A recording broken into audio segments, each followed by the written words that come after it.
Hello again, hope you enjoyed the previous lesson. Today we are going to make another step.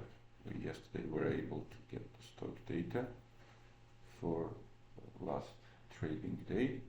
Now we are going to get a historical data for the particular stock. For that we will create a new file, name it fetch data. We will start again with importing Yahoo Finance as same like yesterday. We are importing the library to get access to its data.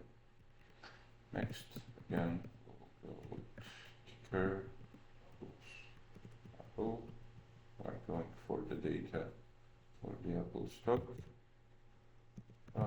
Stock data, our object, which will be the representation of finance, and will provide information for your finance ticker object, which has an attribute of a ticker, the one that we just assigned the Apple value. And our next variable will be historical data, will be equal stock data, history, and period will be equal to 1 month. 1 month is one of the values from the available set. We will cover how to get the set possible values on the next sessions. Now everything is ready. We imported, we provided the attribute, the stock name which we are going to look data for. We created an object which will be representation of Yahoo Finance, and then for another variable we assigned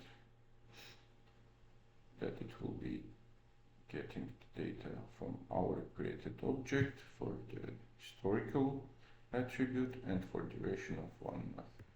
We are done. Let's print the historical data and see what we will get.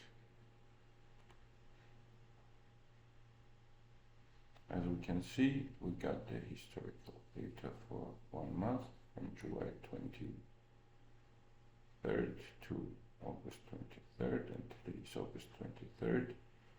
So we have open price, we have the highest price for the day trade, and few of more attributes. We're going to expand this display later on, but for today, for this lesson, this is all we wanted to achieve. I hope you liked it. Feel free to change this value to get the data for other stocks or play around with the period. It can be 1 month, it can be 1 year, it can be 1 day. So feel free to play with it, and if any comments or suggestions, please write them in the comments to this video. Hope you liked it. Enjoy coding. Till the next lesson.